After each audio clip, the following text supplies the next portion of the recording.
एक, राज्य के नीति निर्देशक तत्व नहीं है। ए, पोषाहार के स्तर को ऊपर उठाना। बी, वैज्ञानिक मनोभाव के विकास का। सी, कमजोर श्रेणियों के आर्थिक हित को बढ़ाने का। डी, कार्यपालिका से न्यायपालिका को अलग रखने का। आंसर बी, वैज्ञानिक मनोभाव के विकास का।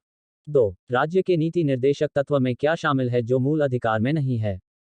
ए, आने जाने की स्वतंत्रता। बी, अस्पृश्यता का उन्मूलन। सी, धर्म की स्वतंत्रता। डी, कुटीर उद्योग को प्रोत्साहन। आंसर डी, कुटीर उद्योग को प्रोत्साहन। 3, किसी नीति निर्देशक सिद्धांत को प्रायः समाजवादी माना जाता है। ए, गोवध पर प्रतिबंध। बी, ग्राम पंचायतों की स्थापना। सी, अंतर्राष्ट्रीय शांति एवं सुरक्षा को प्रोत्साहन। डी, आय की असमानताओं को कम से कम करना। आंसर बी, ग्राम पंचायतों की स्थापना। 4, निम्नलिखित निर्देशक सिद्धांतों में से वह सिद्धांत कौन सा है जिसे गांधीवादी सिद्धांत कहा जाता है?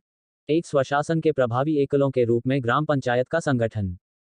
बी, श्रमिकों और बच्चों का संरक्षण। सी, पुरुषों एवं महिलाओं के लिए सामान्य कार्य।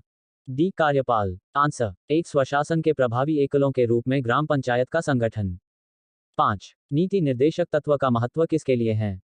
ए, राज्य। बी, नागरिक। सी, समाज। डी, संघ। आंसर ए, राज्य। 6, भारत के किस राज्य में समान नागरिक संहिता लागू है? A, Kerala. B, Meghalaya. C, Haryana. D, Goa. Answer D, Goa. 407, राज्य के नीति निर्देशक सिद्धांतों के अनुसार किस आयु तक के बच्चों को निःशुल्क एवं अनिवार्य शिक्षा देने की आशा की जाती है? ए, 14 वर्ष। बी, 15 वर्ष।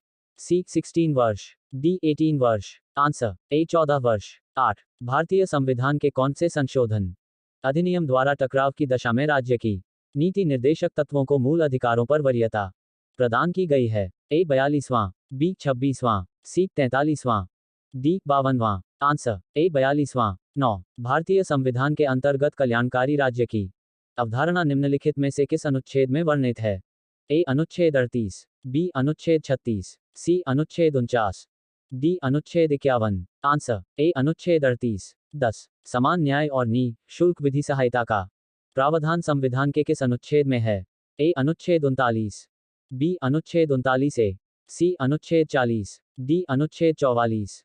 आंसर बी, अनुच्छेद 39 ए। 11, भारतीय संविधान के निम्नलिखित अनुच्छेदों में से कौन सा अनुच्छेद राज्य सरकारों को ग्राम पंचायतों को संगठित करने का निर्देश देता है? ए, अनुच्छेद 40। बी, अनुच्छेद 32। सी, अनुच्छेद 48। डी, अनुच्छेद 51। आंसर ए, अनुच्छेद 40। 12, भारतीय नागरिकों के लिए एक समान सिविल संहिता प्राप्त करने की बात कही गई है? ए, अनुच्छेद 44। बी, अनुच्छेद 40। सी, अनुच्छेद 45। डी, अनुच्छेद 48। आंसर ए, अनुच्छेद 44। 13, संविधान के किस अनुच्छेद में न्यायपालिका का कार्यपालिका से पृथक्करण का उल्लेख किया गया है? ए, अनुच्छेद 46। बी, अनुच्छेद 45। सी, अनुच्छेद 58। डी, अनुच्छेद 50। आंसर डी, अनुच्छेद 50। 14, राज्य के नीति निर्देशक सिद्धांतों में से किस अनुच्छेद का संबंध अंतर्राष्ट्रीय शांति और सुरक्षा के संवर्धन से है? ए, अनुच्छेद 51। बी, अनुच्छेद 48। सी, अनुच्छेद 52। डी, अनुच्छेद 54। आंसर ए, अनुच्छेद 51।